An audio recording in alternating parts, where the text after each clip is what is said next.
morning, everybody. Hello. I know all the participants are coming in, as we always do. If you want to go ahead and put in the chat, as long as you can hear us okay, that would be great. We're very excited to be here this morning. It's about 8:59 on the East Coast here in the US, because I know we have international folks as well. So we will start in a little while, a little couple minutes, I think. The participant number is going up and up. There is a huge amount of interest in today. As I mentioned to you, Amy, we have well over 400 people were registered.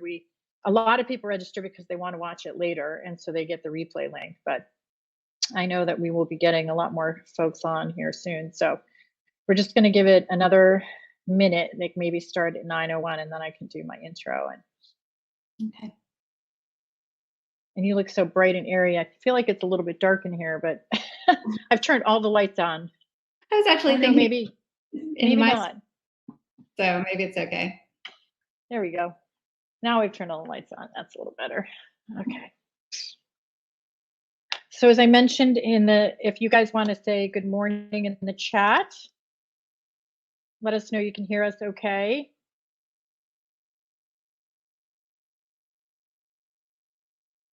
Usually there we go. Good morning, MK. Thank you. Hi, Brian. Happy Friday. Thank you. Hi, Lindsay. We were switched last night. Lindsay Toms, my business partner here, was on the hot seat, and I was in the background. I wish I could have said drinking a glass of wine or something, but no, I wasn't. Good morning, everybody. We're so glad to have you here. Hello, good. I'm glad that we can hear you. Okay, so it is 9:01, and for all the people who have joined on time, I want to introduce myself.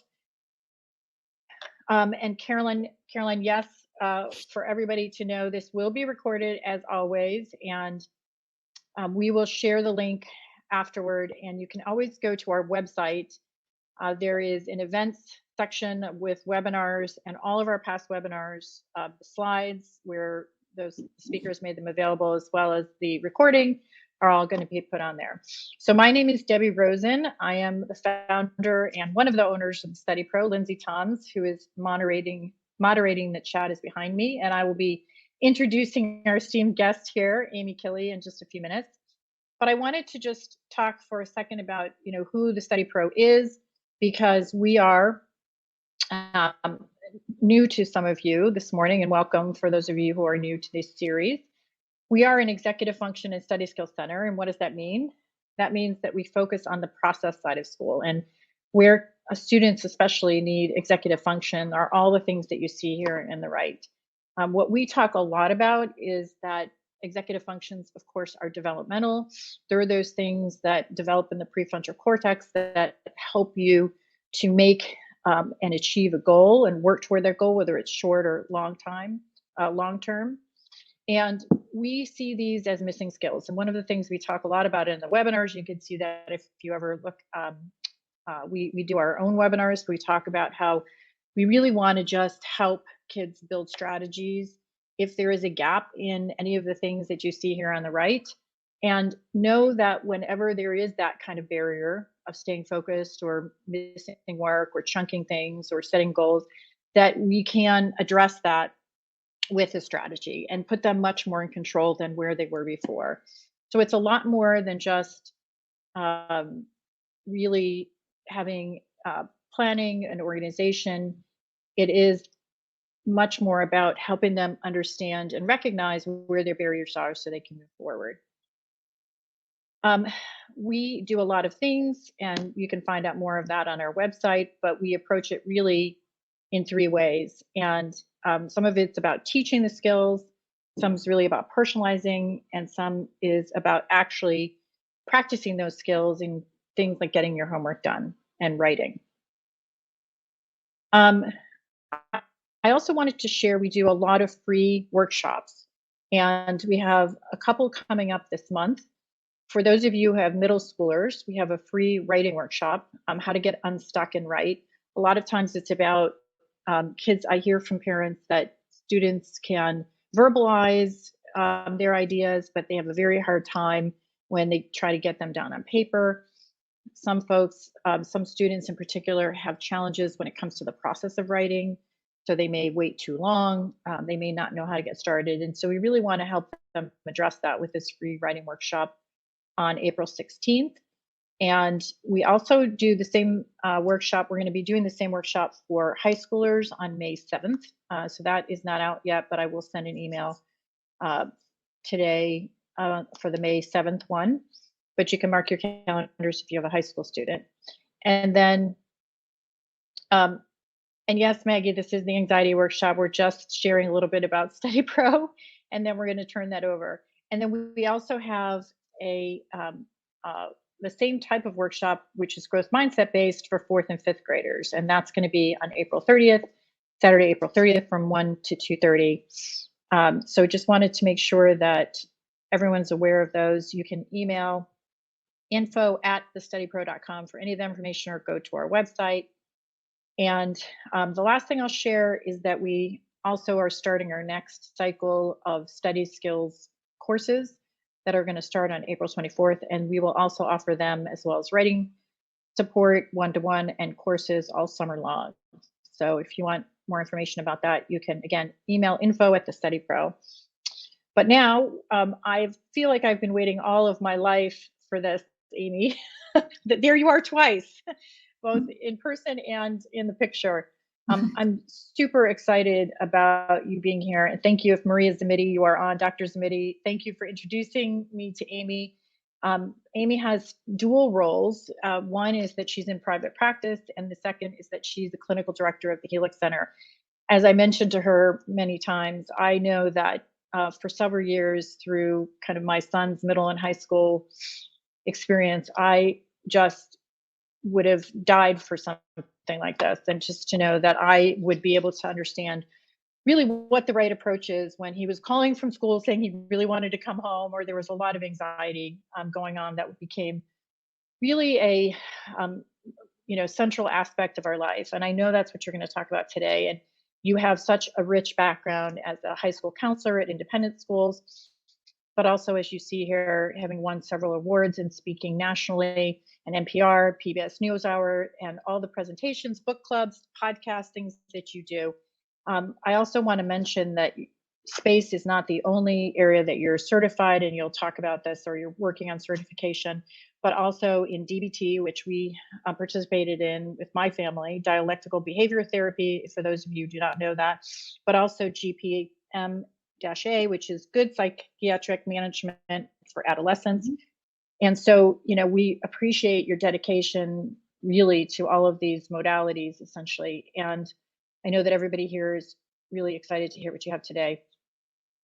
I'll also just mention for everyone, yes, again, it's going to be recorded. And also the fact that Amy is going to focus for the first bit on her content, and then we're going to open it up for Q&A. So if you have questions, maybe you want to jot them down so we don't lose them in the chat, and then we'll open it up and try to have as long as possible. It is extended today, so we have an extra 15 minutes, so we have till 10:15, and we may even be able to go a few extra minutes, so depending on everybody's schedule. So with that, I'm going to stop sharing and allow you to share, Amy, and welcome you again from the Study Pro while you're pulling up your slides. All right, And Debbie, I'll put myself on mute.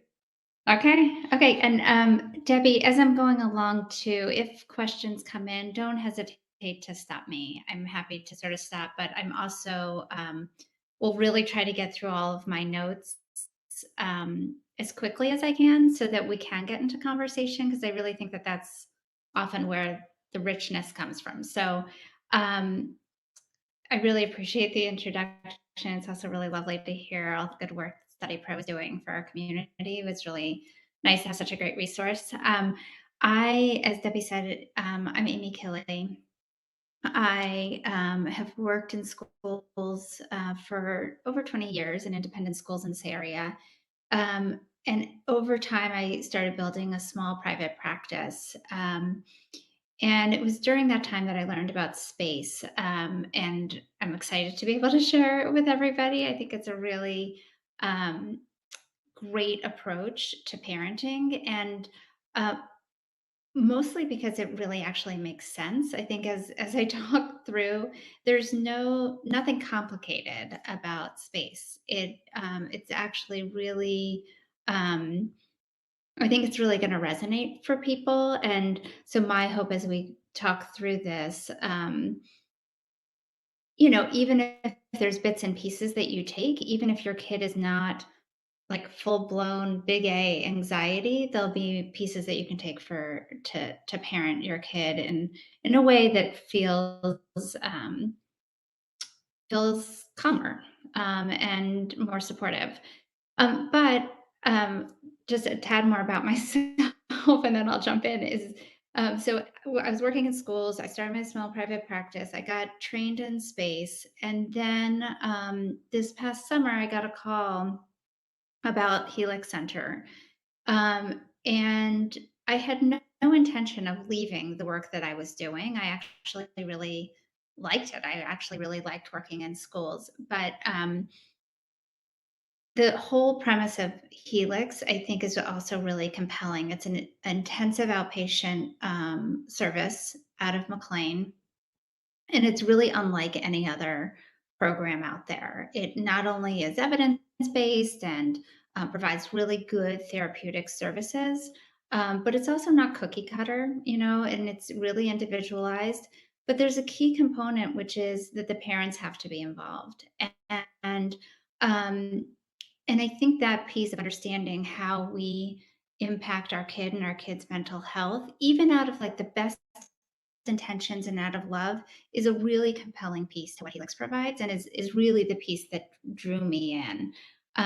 So, I do have experience in all these different places, but the part that really ties it together is really wanting to provide support for kids in ways that make sense, in ways that help keep all of us grounded in meaningful ways. So, um, I'm gonna sort of jump into all of this, and I will talk through again. If Debbie, don't hesitate to stop me, but I'm gonna try to, and I have notes in front of me too, because I just don't want to forget anything as we go along. Um, but feel free to stop me, and also, I just want people to know I've turned the chat function off for myself, so I'm not seeing any of the chatter, just because it's a little distracting for me, but Debbie is. So if anything pops up, she can jump in. Okay, so I wanted to start by just talking about anxiety. I think all of us really know a lot about anxiety. My guess is, particularly over these last few years, everyone's felt some sense of anxiety. Um, but I want us to think a little bit of it in terms of little a anxiety and big A anxiety. So, little a anxiety can be stress and is normal and actually can even be good, right? Like it can help us focus. It means something's really important. So, going into a test, you want a little anxiety. It helps your brain get, centered on what's going on the page. It's if it's too much of that, that it can be problematic. And big A anxiety is the excessive part. It can be intrusive thought. It can interfere with normal functioning.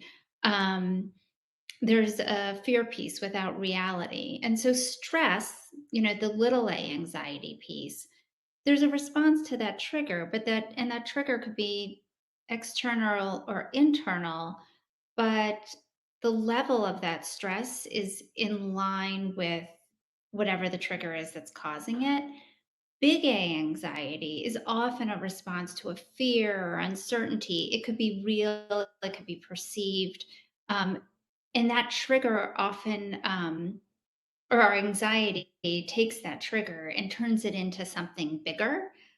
And oftentimes, anxiety doesn't stop when that trigger reduces. Um, Oftentimes, I have families think about, because when you're thinking about anxiety and when you have a kid who has anxiety, I think it's really helpful to think about how that anxiety is manifesting, for your child. And anxiety and many emotions, in fact, manifests itself, I think, mostly in four ways, right? There might be thoughts that we're having. Maybe things we're saying to ourselves, maybe things that we're thinking other people are thinking about us. There's behaviors, there's actions we're taking, there's feelings, emotions that we have. And some people really have physical manifestations of their anxiety. Maybe somebody might be short of breath. Someone might get shaky. Um, some people start to stutter. Um, so thinking about what are the physical, the emotional, the behavioral, the cognitive manifestations of anxiety helps, I think, begin to start pinpointing and chunking down some of that anxiety to be able to figure out how we are engaging in it. Um, one of the things that we talk a lot about around anxiety is that it is in childhood anxiety in particular. It is that fear or uncertainty plus the parent's response. And that plus parents' response piece is really important because if the equation is anxiety equals fear plus response, if we change our response, we can change the anxiety in our children. If we can change our parent response, the child will be able to manage their anxiety in a better way. And and in childhood anxiety, parents are a tool for children to manage their anxiety. So again, if we're able to shift our behavior and the way we interact, it can necessarily change for for um, for our kids. And as we go through, um, if you start thinking about anxiety, and if you have children, I'm sure there's some people who work in schools who are on this call. I'm sure many have children. Obviously, the parents who are on the call have children, but if other people too. I think you can imagine if you start thinking about your child who has anxiety or a child who has, your interaction with children who has anxiety. Think about, as we're beginning to have this conversation, how much of your time is taken up by your child's anxiety. Think about what are you doing differently for this child than maybe you're doing for others, your other children because of their anxiety. Think about would you be doing something differently if your child didn't have this anxiety. So I just ask you to start thinking through those things as we begin to talk about what is space and what this approach looks like and how to begin to manage the anxiety. So let's talk for a second about space. I have on there the website for space treatment. We can talk later, but even on there, you can find people who've been trained in space, which is different than a certification. But we can talk about that piece later when we talk more about resources and how to find someone if you're interested in this. One of the things I love about space, first of all, it was developed by this guy named Eli Lebowitz. He's out of the Yale Child Study Center. Um, SPACE stands for Supportive Parenting for Anxious Childhood Emotions. And one of the things Ellie talks about when he talks about developing this approach, he talks about how it's really developed out of this concept of nonviolent resistance. The whole concept is about how do we de-escalate? How do we take air out of the balloon so that kids can start managing their own anxiety? And with space, really, we're working with parents to help them stop accommodating their children so their children can begin to have some autonomy and agency and ownership over their own anxiety. And then kids can learn how to manage that anxiety if their parent and I'm sorry, their children can't learn how to manage their own anxiety if parents are owning and managing that anxiety for them, right? So it's all about giving them agency and autonomy. Now, I will say, all of us, I don't know one parent who does not swoop in totally out of love to try to protect our children from painful emotions. Why wouldn't we? I mean, I know as a parent, I feel like this intense pain when I can see my kid is in pain. And every parent I know has that feeling.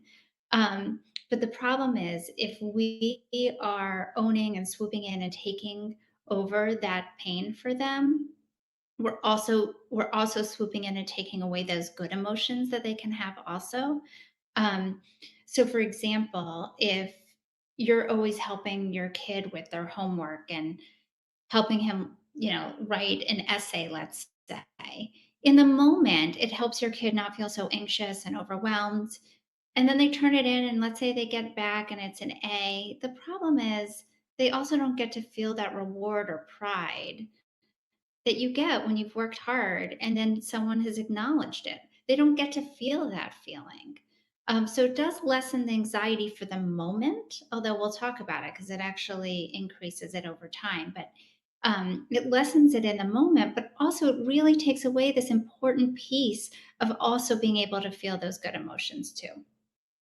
Okay, so space really focuses on parent behavior, not children's behavior. In fact, research shows that focusing on children's behavior without focusing on the parents, but just focusing on the children's behavior can often escalate the anxiety rather than de escalate it. Um, Space is really a systems approach. And so it's this idea if you change one thing in the system, it can change the entire system.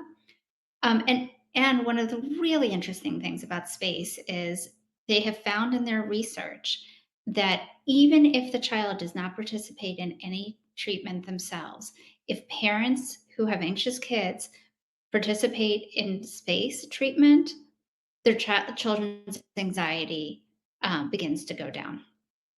Um, it's all about restoring kids autonomy, but it's not just like for now and in this moment and in a specific situation, but we've also found that if you're able to help your kid manage their own anxiety in, you know, one specific situation or one specific issue, it ends up being transferable. So they're able to manage that anxiety in other situations as well. Um, it helps them regulate their own emotions. And honestly, it also helps parents' well being too. Having children who have any mental health issue, including anxiety, can be really painful for parents. And, and participating in something like space also helps with parents' well being too.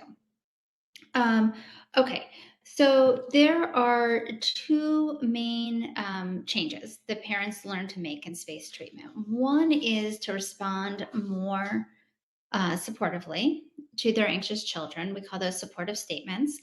And the other is to reduce accommodations that they've been making um, to their children's symptoms. And we talk about that in terms of reducing accommodations. So we'll go through each of those as we go along. But before we do, I just want to talk about two common parenting pitfalls. And again, I just want you to be thinking about this as we're going through to think about how are you engaging with your children around anxiety. So one is really this idea of protection. Again, this is all about helping them avoid the anxiety. Um, and often, I mean, I think that this is hard, right? Because I think the parents who protect, I often hear, well, right, that's my job, isn't it? Like I'm supposed to be here to protect my kids, which is true, right? But this is the idea that we don't want them to feel any pain. Maybe this is the parent that says, well, she can't handle the stress, um, or that kind of anxiety is going to traumatize her. I don't want this to have lasting effects on her. The other parenting pitfall is demanding, and these are the parents who expect your child, expect children to act bravely without recognizing the difficulty. And so I bring this up now because both types of parenting can increase anxiety in different ways, and so understanding how anxiety manifests for your kids, understanding where your pitfalls might be, will help as you begin to work through the space approach. Okay, so as I said before, there's these two pieces to space, or main component. One is supportive statements, and I will say, again, a kid who is anxious today is going to be more sensitive to anxiety in the future. And anxiety is often something that sticks with us. And so, even with medication, I mean, medication gives you the floaties so you can learn how to swim, but it doesn't just, it's not a magic pill that just takes things away. And so, our kids really learning how to manage that anxiety themselves is really important. Um, so, so, um, so with supportive statements, it's all around giving them some validation around how they're feeling, um, and which I'm sure a lot of parents have actually heard about validation, right? Like this is about really seeing and hearing your kid. But supportive statement adds in this other piece around giving some confidence to your kid. And those two pieces together create a supportive statement. So a supportive statement might be something like, oh, I can see that this is really hard for you. That's the validation piece. But I have 100% confidence that you can handle this. That's the confidence piece. I'm 100% sure you can handle this. And those two pieces together are the supportive statement. And it's sort of like a recipe, right? Like, to make macaroni and cheese, you need macaroni and you need cheese, but separately they're not much of anything. But together they make the dish of macaroni and cheese, right? Okay. So when we talk about this, we also talk about really being specific. So sometimes it's really hard. Sometimes I hear people say about validation, like, well, I don't agree with what they're doing. It's not agreeing with what they're doing. This is when we're talking about supportive statements, when we're talking about validation, it is all around the anxiety. So it's around the emotions they are feeling in that moment. So it might be something like, we know that, like, I know you're really nervous to tell your teacher that you didn't get your work done, but I'm sure it's going to be, not I'm sure it's going to be okay. I'm sure you will, let me say this in a different way. Because again, it's about the anxiety. It's not about the response from the teacher. So the validation would be, I can see you're really anxious to tell your teacher that you didn't finish your homework, but I'm sure you're going to be okay. And that's the piece, right? Like they're giving them confidence that they are going to get through that anxious moment. Um, by changing how you respond to it, it will change how the kids respond to it. And also, you'll hear me say over and over, but this is really about what's the message you're trying to have your kid hear. We want kids to know that they can handle it. We as adults are mirrors for our children. If we respond in a way where we think that they can't handle it, they will feel like they can't handle it. If we, both by our words that we give and by our actions and by our tone, are giving a sense that they can manage their anxiety, then they will be better able to handle it. The other thing I will say, it sounds pretty simple. This can be hard. You could even see, like, I kind of tripped over it when I was giving you the example. It can be hard sometimes, so practice it. If you have a partner, practice it with your partner. If maybe you supervise people at your work, practice it with them. Practice it with your friends. It actually is a nice way for people to feel supported without you fixing things for them. And so practice it because it's not as easy as it sounds sometimes. Okay. The other piece that I want to say is because this is really all about emotions, I really like this mood meter that was developed by the Yale Center for Emotional Intelligence. I think that's it's the Castle, and it's the Ruler program that they have. But what I really like about this, I'm just going to sort of zoom in here for a second. The way they use it actually is also really interesting. It's about sort of identifying, what your emotion is and how do you sort of move to maybe a more pleasant or a higher energy or lower energy emotion. What I really like about it and why I really like this is it gives you 100 different emotions here. Because part of what I think is really hard about the validation piece, especially when we're trying to validate our kids, is our emotional vocabulary is pretty limited, right? We often say, like, oh, I can tell you're feeling sad today. But maybe is it really that they're sad or maybe that I mean maybe it's that they are just tired. I don't know. Or maybe it's that they are feeling despondent or despair. Um, and so I think that this is really helpful in being able to give some language to those emotions. And I would practice it. I would have your kids hear you talking to other people with language more than, oh, yeah, my day was good. Well, actually, my day, I was really excited today. I had this really joyful thing happen. And, or hear them talk about you being reflective about something or thoughtful about something or um, really being ecstatic about something that's going on, but using more language will help build emotional vocabulary, which can be really helpful. Okay, so let's move into accommodation.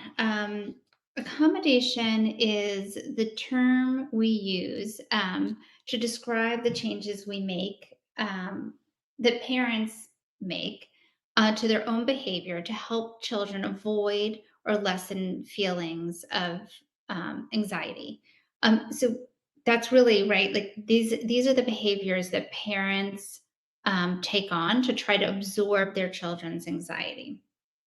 So, um, and again, think back to those questions that I asked you before. How much time are you taking up for your child's anxiety? What are you doing differently for this child than maybe you might do for their siblings? What would you do differently if this child wasn't anxious? Those questions might help you think about where are you accommodating your kid. So, for example, your kid might worry that their homework isn't perfect. So, you might step in and check it every evening. Maybe your kid wasn't able to complete their homework. So, you call the teacher and say, oh, I'm so sorry. They were really tired last night. They were super anxious. And so they didn't get their homework done. And again, you might justify it by saying, oh, they work so hard. I don't want them to be upset. It's a big test. Some other accommodation might be your child's afraid to go to sleep in their room, so you sleep with them. Or maybe your kid's afraid to go to a birthday party and or play date, and so you go with them. And again, it's all out of good intent. You just, of course, like you don't want your kid to miss out on a social event, or um, it's better than them not going at all, or I don't want to make a scene. But the truth is, it's really more of a band aid than anything else. What we've learned is the kids get sensitized to accommodation. So ultimately, the anxiety ends up increasing, and we'll talk about that in a second. Um, and can and the other piece is that it's giving them the message. Again, this gets back to like, what's the message you're giving? Giving them the message that they actually can't handle it on their own. Every time you do for your kids in that way, where you are trying to absorb their anxiety, you are giving them the message that they can't handle it. They're not strong enough. They don't have the skills to be able to do it on their own. There's really two different kinds of accommodations that we often see, and I don't know if any of these will resonate for you, but one is participation, and so this is maybe you walk your kid into school every day. Maybe you are providing reassurance over and over and over again. Maybe you're out in public and your kid gets nervous, so you answer questions for them.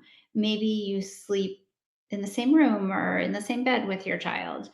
The other is modification types of accommodations. So that might be your kid gets anxious at school, so you go and pick them up from school. Maybe you return early home from work. Um, Maintaining special, or rigid schedules. Some kids have anxiety um, about sort of where they are in different spaces, so maybe you drive different route to school. Maybe you drive them to school rather than take the bus because they feel anxious on the bus. Um,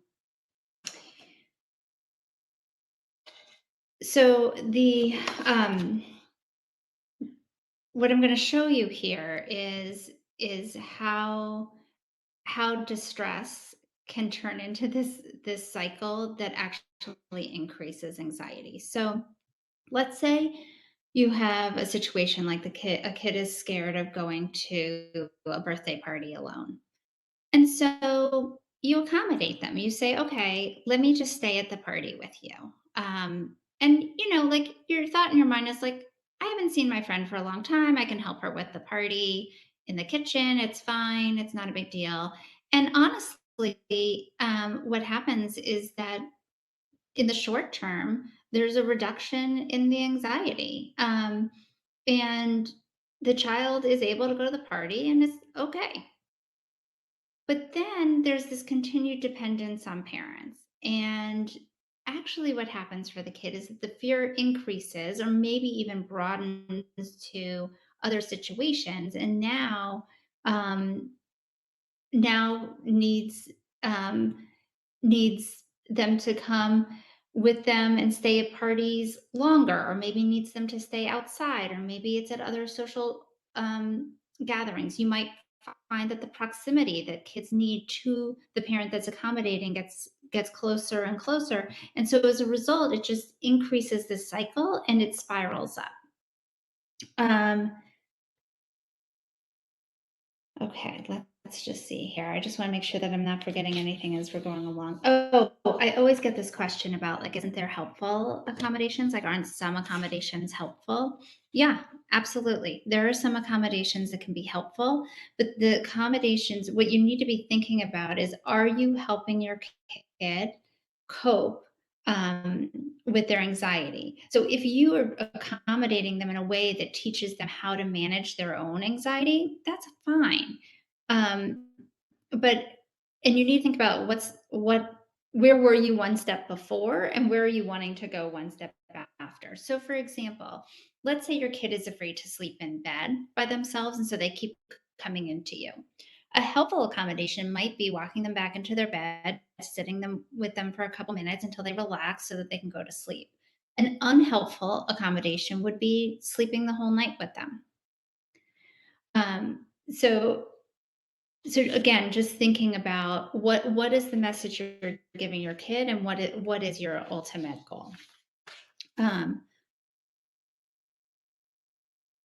okay, so the next step, once you start working on your supportive statements and you start really understanding what accommodations are, you want to start charting your accommodations. And I actually find for some reason this is really hard for parents. I think because everything we do as parents is so done out of love that sometimes it's hard to see through that to be able to see the accommodations. And this is actually where working with someone who has a background in space can be really helpful. But part of the space program, and what I always do with parents, is really walk through the day from the morning when you wake up until you go to bed to chart where might you be accommodating your kid. Again, where are you making steps to try to absorb their anxiety or reduce their anxiety by not allowing them to feel that anxiety. Um, and so once we go through charting that accommodation, we try to find one piece. And again, if you remember when we talked before, once a kid is able to start managing their anxiety in one space, they're able to start transferring that to other spaces too. So being able to manage anxiety now helps them manage anxiety later. So it's really important to choose one target accommodation to start with and really try to see that all the way through. Because, in fact, just understanding supportive statements and accommodations, it's good. It can help reduce some anxiety. But if you really want to significantly reduce anxiety, you need to see through in entirety, reducing an accommodation consistently. And I've had clients who will see, we'll talk about supportive statements and accommodations, and actually, a lot of the anxiety does go down. But again, it could be sort of this false sense because we haven't reduced in entirety an accommodation. So we haven't seen through how much we might be able to reduce that anxiety.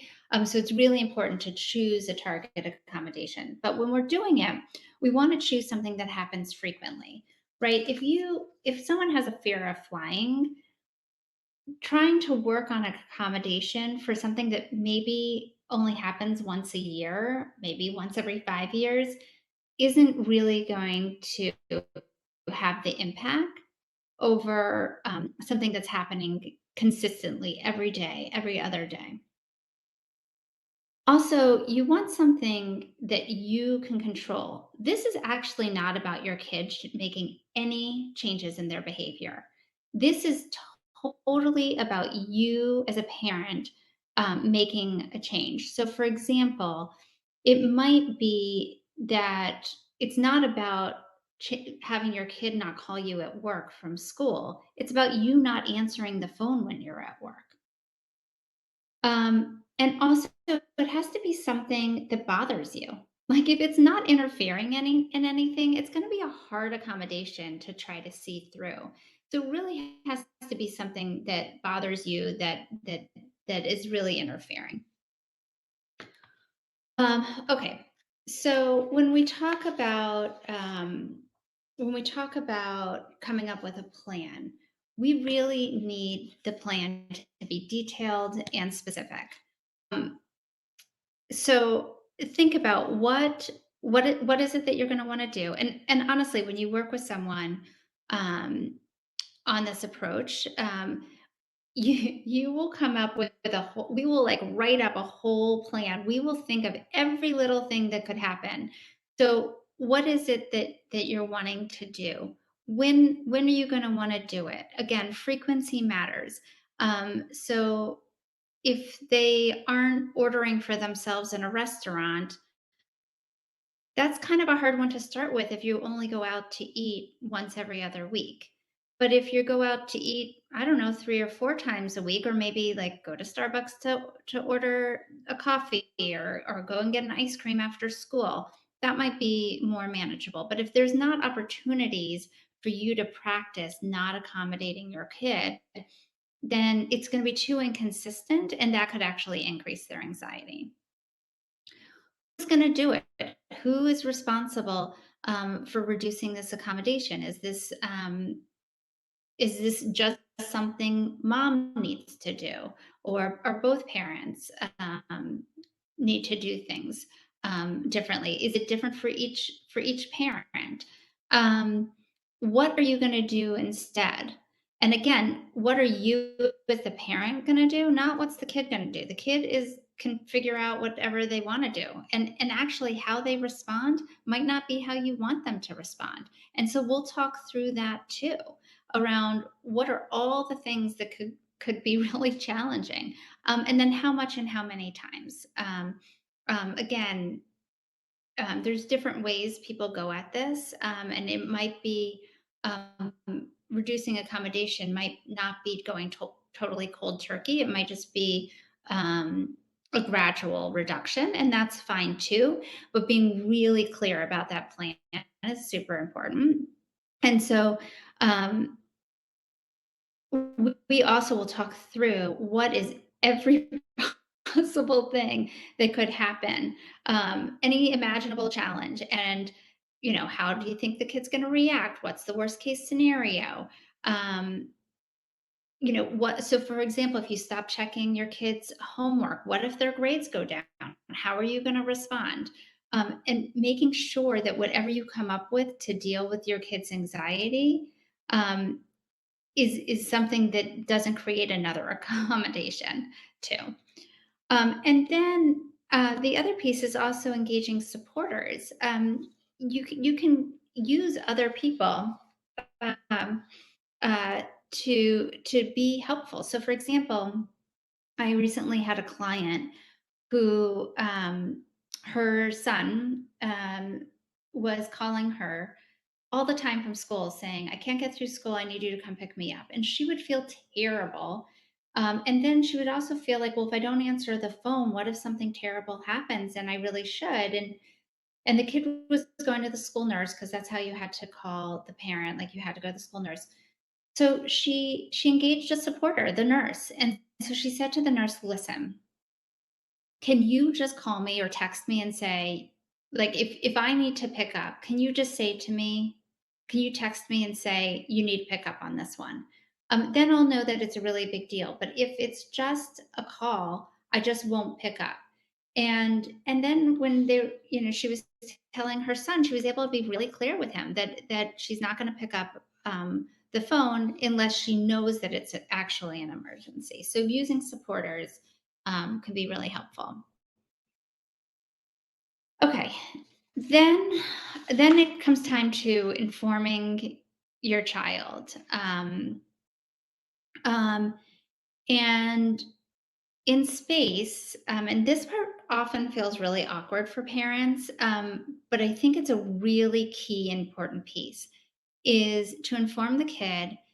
Space suggests writing an announcement, an actual letter that you write your kid. And part of it is transparent. You're being really clear with your kid. It's brief. It's not, you're not writing like a 3-page letter to your kid. And sometimes when we just talk to our kids, we get kind of gummed up with with our own anxiousness and wanting to explain ourselves. So you stay brief. It's a supportive, it's very specific, it is parent focused. It's about what are you going to change as a parent, and it's developmentally appropriate. If your kid is 10, your letter is going to look different than if your kid is 17. It is formal. It is a written announcement, and part of that is you want it to seem different. You want it to feel in a certain way, so that they can tell that you are serious. Also, sometimes it's hard for kids to hear in the moment, and then they have something they can go back to and read.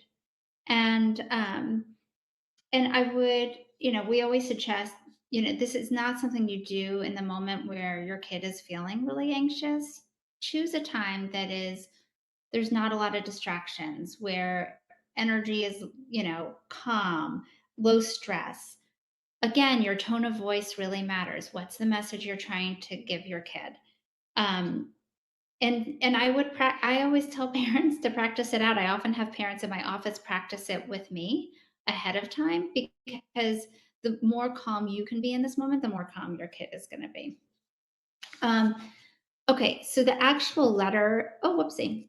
The actual letter that we write, it's very simple. So you start with a warm, encouraging opening statement. So it might say something like, Dear John, we love you so much and we're so proud of you. And maybe you give something specific that you're proud of. Then you add an empathetic sentence, something about the kid's anxiety, saying, we know you feel anxious when you're in social situations and people ask you questions.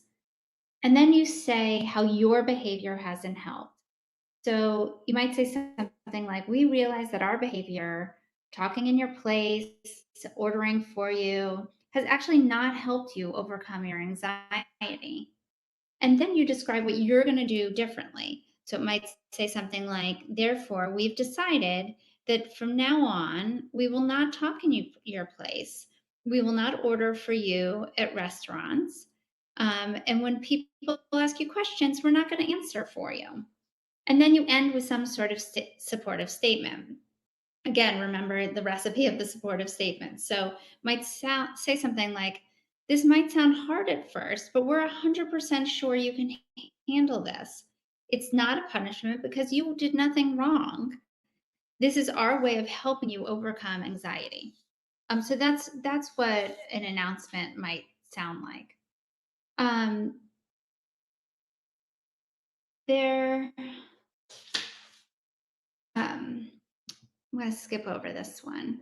Okay, sometimes it can be really challenging, right? If you think about like the terrible twos, um, if you tell your kid not to do something, they throw a tantrum. That's what can happen with anxiety too. When you start taking away the accommodation, the anxiety may go up before it goes down. So you need to really think about how you're going to manage.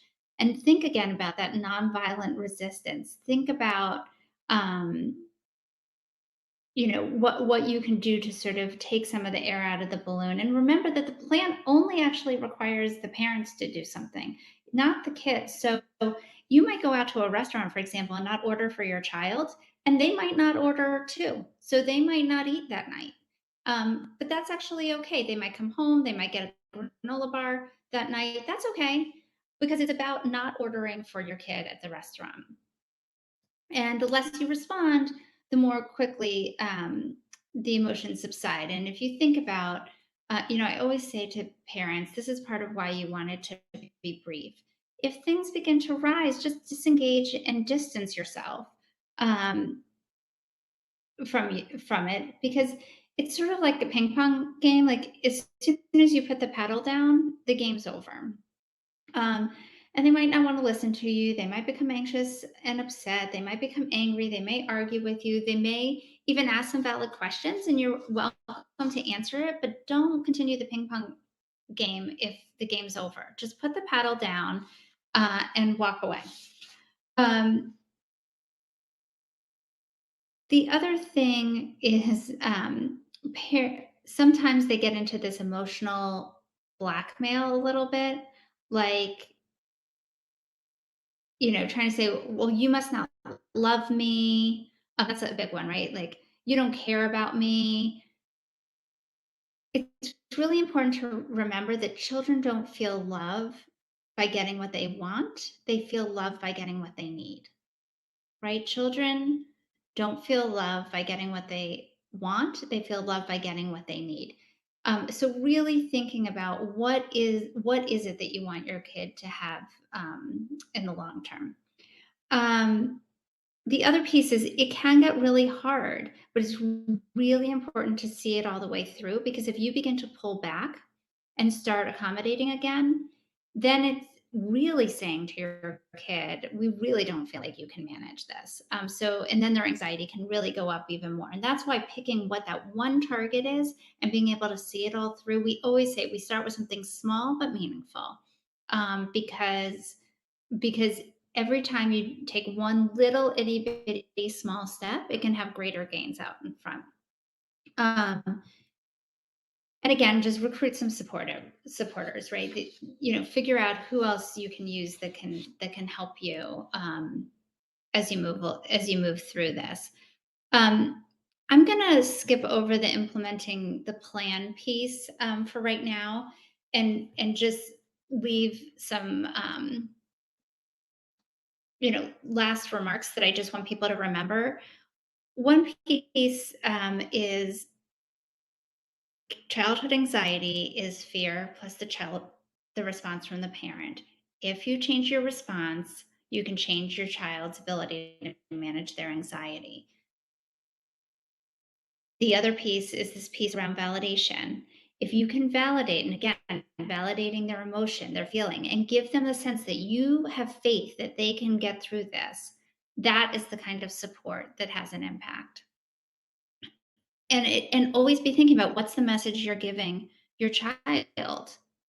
What do you want the message to be? And how do you get there? And then also pay attention to what's going on in this moment, but also being focused on the future. How are you raising your 8-year-old child to be independent? Um, an independent 18-year-old, 28-year-old, 38-year-old. Um, and I think we'll pause there and answer questions. I have both contact information for myself here, um, but it feels like a weird place to like just keep this slide up as we're talking through. But Debbie, I want to be able to answer as many questions as I can. Yep, that's great. Well, that was a really helpful introduction. Thank you so much, Amy. I know that I have a lot of questions myself, but there are questions, so I'm just going to jump in. Okay, please. And I'm not necessarily going in order, so don't think we've forgotten your question, folks out there. But one of the questions that kind of was echoed by a couple of folks is, you know, there's this accommodations where you talked kind of mostly at home. I know you talked a little bit about school, Mhm. but what about the accommodation at school? So how do you balance, the question from Akita was, how do you balance sending the wrong message of enabling anxious behaviors at school to the student without giving them modifications like extended time and things like that? So we do obviously acknowledge anxiety or other challenges with accommodations. And then there was kind of a follow up with that in terms of, what if the school is giving the accommodations and the nurse calls you and says you have to pick up your child, can you refuse to pick them up? So can you say something a nice way like, you deal with it, even though that's. So can I just, Debbie, the second one is, I think I'm just not sure I totally heard you right, but it's saying like if the school calls you to come pick your kid up or if your kid's calling. No, if the school does. So you had Okay. said, engage allies essentially, and Yeah. Ruth, I've been through this myself, so I understand the question. But there's the first part of the question was the Yeah. accommodations based on anxiety, right? Okay. Okay. Got it. Okay. So I have a couple of thoughts about this. And the next soapbox that I want to get on is accommodations at school and really talk with schools about how we're accommodating kids. There are very good, useful accommodations that we put in place for kids who have anxiety.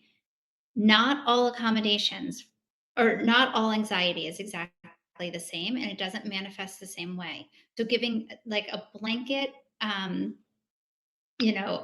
list of accommodations for kids who have anxiety is not always helpful. It is not always helpful to give kids extra time who have anxiety.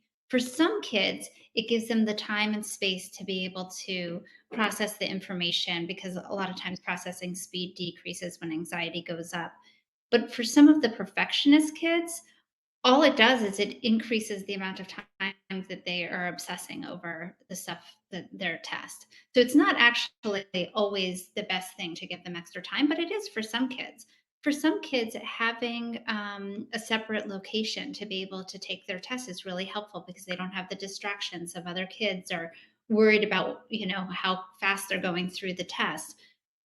For other kids, that actually makes them more anxious to be in a room by themselves. So really thinking through how are you leveling the playing field with those sort of accommodations. And that's really why having a real neuropsych completed and having some professional input around how the anxiety is manifesting for a specific kid is really important.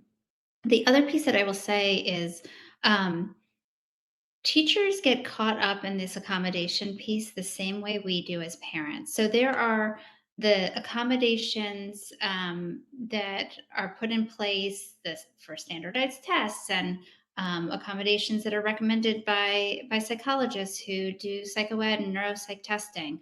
Um, there's those accommodations, but then there's also the accommodations sometimes that teachers do when a kid comes and says, "Oh, I'm so nervous about this test. Can I just take it tomorrow?" And the teacher's like, "Fine, you can take it tomorrow. That's fine. Why don't you even take it next week? I don't want you to feel bad. I don't want to be the teacher who puts any pressure on you." Well, what ends up happening is you just extend the anxiety for that kid. So fine, it went down in that moment, But now all of a sudden, they have 5 more days to anticipate the test, so their anxiety is ramping up, and they're getting more homework on top of that, and so now they're having to study for that test and do all their current homework. So there is a lot around accommodations that happen at school that I would love to address at some point. And I think we could do a lot of work in terms of what is the message that we're giving kids at home and at school. The piece around schools calling and saying, "Listen, you need to pick up your kid."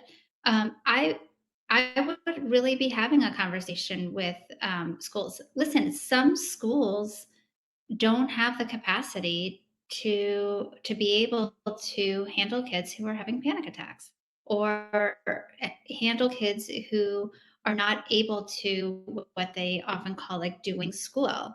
Um, some schools have more flexibility and some have um, have less flexibility. And so really this is where having a conversation proactively with the school counselor, with the school nurse. Get if you're working with a mental health professional, a counselor, therapist, psychiatrist, engaging them in this conversation of what could be most useful. And so it might be that it might be better for your kid to stay at school and not go to class than come home. The school might say, "Well, we don't have that option. Either they're in class or they have to go home." Okay, fine. Well, then that's good information to know. But then that's where you want to really be working with your therapist, with the school, and really be collaborative because everyone might feel like they're all working towards the same goal of decreasing anxiety. But if everyone's on a different path, you and your kid are just going to go side to side instead of moving forward. Mhm. Yeah, I found that having a more formalized approach where we partnered with my son's therapist and wrote a more formal letter to the school and Mhm. wrote something similar to what you described to our child. I mean, that is like there's multiple pieces of the puzzle that have to happen. There was another question um, that I guess there's kind of two related. One is in terms of when anxiety actually manifests in deep anger and kind of related to that, instead of wanting help from parents, it's actually pushing those parents away and um, doesn't, someone who wants the child wants the parents out of their business and gets makes angry demands when we step in at the last minute when she loses something, etc. So it seems like we're talking a lot about when parents accommodate because the kids are needing those parents' accommodation. And these examples are almost the opposite, just a lot of anger and a lot of pushing away. So how do you deal with that? So I this is maybe a little less space and a little more just how I work with parents, but I am always trying to, whatever the issue is, I'm always trying to figure out what are the steps of what's happening before that, and what like how can we unpack this to figure out exactly what's at the core. And so in this situation, I'd be curious around what is making them angry. How are they getting angry? How are they responding? When is it? Is it consistently? Is it inconsistently? Is it around something specific? Are there ways to because sometimes we accommodate by not doing things. And so sometimes we have to step in and change by doing things. Um, and it can get complicated, but also figuring out where are the points of connection. Because what happens is, we see this all the time. Let's say kid wants something and a parent says, no, that's not, we're not going to do that. Um, and the kid starts putting up walls. Um, and maybe the kid's putting up walls and it has nothing to do with what the parents are doing, right? Let's take it off the parents for a second. Let's say the kid's just putting up walls like, I don't want you, don't get too close. And then we as parents are like, no, we're just trying to help you. Like they keep knocking at the wall. They keep knocking at the wall. And as a result, the kid keeps putting up the wall and it gets heavier and heavier, harder and harder. And so we keep like trying to get around the walls. But sometimes what we need to do is, again, like this nonviolent resistance piece is, how can we step away to be able to help those walls come down a little bit more? How can we begin to de-escalate? Where are there places where maybe there's some sort of crack in that wall where there is some point of connection? How can we work on that point of connection to be able to have a better understanding of what's going on? I often feel like anger is a mask for another emotion. I also think that's where that mood meter really comes in play and could be really helpful. I also think it's where the validation, the supportive statements really come and help, come in play too. The more we can do some of these supportive statements and really try to make sure that this kid feels seen and heard, that mask of anger might decrease, but it can be really complicated. I feel like I'm talking, in a very sort of textbooky way, and I know that it's way more complicated when you're dealing with it in your own home. But I would really encourage sort of talking that through with somebody, to try to unpack and detangle it. And I know that there are also times when kids have so much anxiety, they just won't let you disengage. And this is Huote's question. Hi, Huote. Um, I've had my many years ago still, but I've had my son like, I try to say I need some space and walk into like even a closet, and he'll like walk in the closet and bar the door. Or, he would have done that and just wouldn't let us disengage. And that's also very emotional. So how do you advise parents deal with that?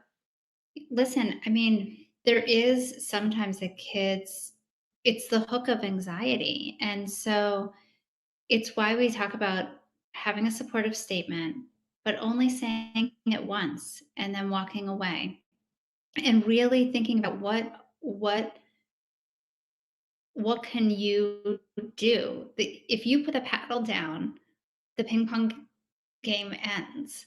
And so really thinking about what are those things that you're doing that's giving your kid the message that you're continuing to engage with them around it. And so it really is around having to step away. Maybe it's about engaging some supporters. And so maybe you have a neighbor who really, you're connected with, that in moments like that you can call and you can say, like, "Hey, Janet, can you come over for a little bit? I just need to take a walk around the block."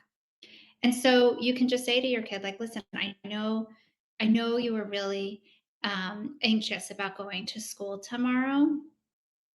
I know you. You've done a lot of really hard things. I have a lot of faith that you can do it." Um, and then letting that go. And if they continue, like, you don't understand, you can just say, "Listen, Janet's coming over. I'm going to go for a walk. I'll be back in a little bit." And and and and let Janet in, and you walk out for a little bit. Yeah, I think that's a great suggestion. I've always heard it as, the ping pong game is one, and I've also heard of climbing the ladder, that whenever you feel like you're making a statement, then your kids are making a statement, then you're making a statement, it's the same kind of thing as the back and forth. And it's Yep. that recognizing, even I know there's some questions about your spouse. It's right, both you and your spouse or your partner or a caregiver or ex or whoever you can help to recognize we're climbing the ladder. And also recognizing that, I think what's also been emphasized by other speakers here is that your child is not their anxiety. It's your Mhm. anxiety. I love you too much, child, right now to address your anxiety. This is not, that's your anxiety is controlling, right? Mhm. Um, your emotions. And I'm going to just sit down, and if you're blocking the door, and just do some meditation and maybe modeling for your child, right? This is actually where the announcement is really helpful, right? Because in the moment when emotions are high, they're not going to be able to hear you that you love them and that you're doing this because you know that this will make them feel better. But in a moment where they're not feeling anxious, when that's not happening, I I find anxious kids to be pretty smart. They're pretty deep thinkers, right? Like if they can think so deeply around all their emotions and be so anxious, they can think deeply about other things too. And so Mhm. if you tell them ahead of time that, listen, I'm you know, I, I know going to school can be really hard um, for you, and that you get really anxious. But it's really important that you go. And so, whatever. I realize that this is what I've been doing that's been holding you back. I'm going to change this piece. Then when it comes time when you're actually doing it, you can say like, listen, remember we talked about this. This is what I have to do because I care about you. And they might be pissed and angry at you. And okay, that's okay. That's okay. Because sometimes things are going to get worse before they get better. And there was a couple of questions related to that. So you might have just answered that, but the question is like, is it feel cold to, when there's so much anxiety to walk away? And then, when children, as you addressed at the beginning, say, you're deserting me, you don't love me, I'm having a panic attack and you're not here for me. And I think that's a very hard thing for parents, for Mhm. all of us. And I get, I know you just addressed that, but I was wondering if you have anything else that you might want to say to help. Yeah, and it can be really hard, right? Like, you might walk away and then start to cry. It can Hmm. be really hard. I I don't think I can hear my kids crying without feeling like I wanna cry. Like, Yeah. right? Yeah, Um, but absolutely. but this is why that confidence piece is really important, and it being really authentic, right? Like, really thinking about and really truly understanding what you're doing is actually helping them. The love they want is not always the love they need, right? Like, they actually feel love by getting what they need, not what they want.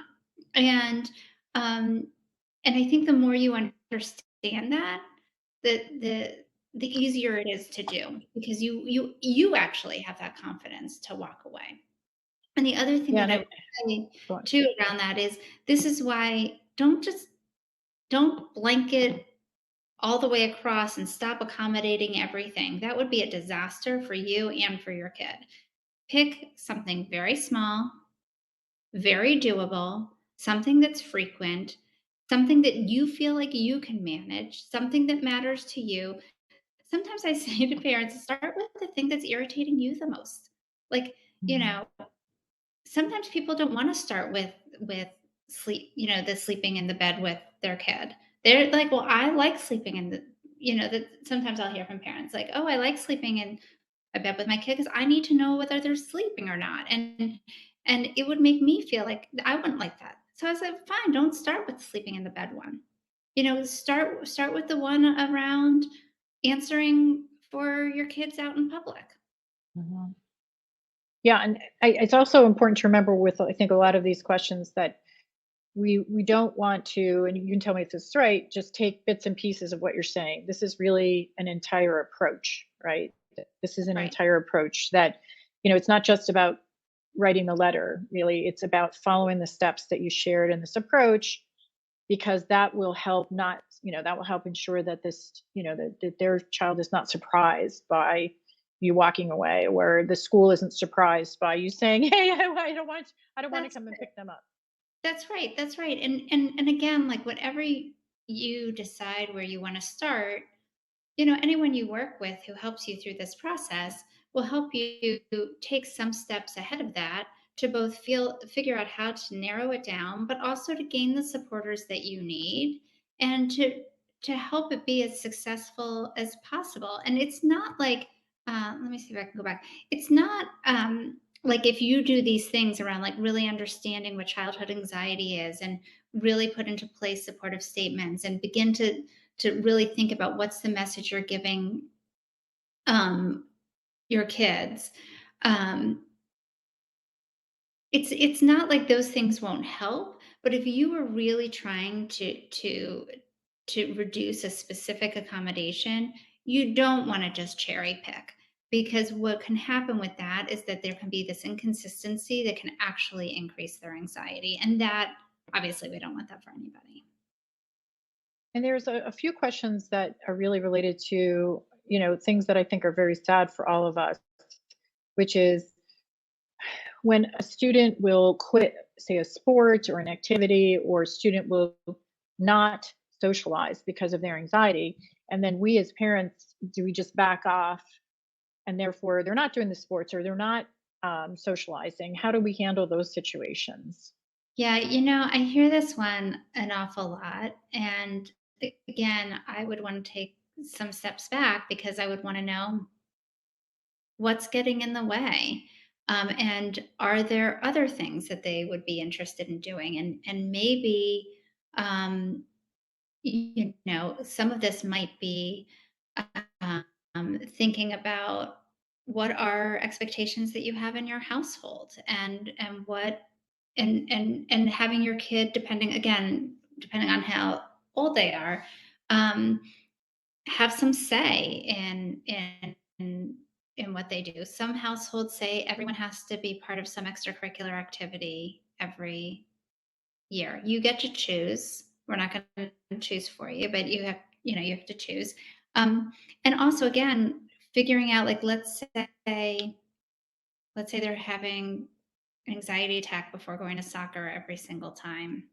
It's the same way we would handle, um, if they were having an anxiety attack before going to school or something else. We would really try to figure out what are the things that the parents are doing that could help the kid manage that anxiety better. And sometimes we have to start not with those accommodations or not with those issues, but with ones that that we can manage more on our own, and that we are really um, where we really are shifting our behavior around our kids' anxiety. And again, remember that if we can shift it in one place, it can be transferable in others.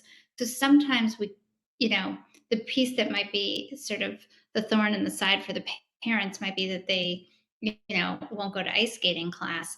But maybe we have to start someplace else so that they can build up the confidence and strength and be able to begin to manage their anxiety to be able to go to ice skating class. Yeah, and I think as we're kind of coming to the end here, it's important to remember, and you tell me if I'm right, but it's important to remember that it doesn't mean what you're trying to say overall is accommodating maybe just saying to them, hey, you don't have to go, right? You're avoiding the situation, kind of like you're talking about with the party. So it's a question of how do you help them, it's almost like exposure therapy, right? Is how do you help them do these things more, maybe more slowly, or do small things, as you're saying, that will get them there eventually. It also might be that you have someone else who takes them. It might be, you might look at different ways of where is the anxiety increasing, and how can you intercept that, by changing your behavior, meaning the parent's Mhm. behavior. Um, yeah.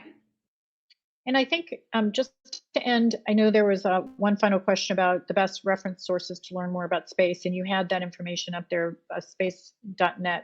spacetreatment.net.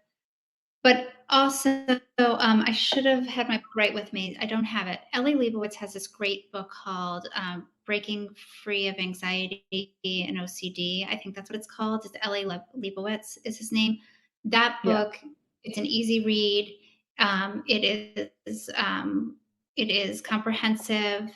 I think it's really excellent. I think that that's really good.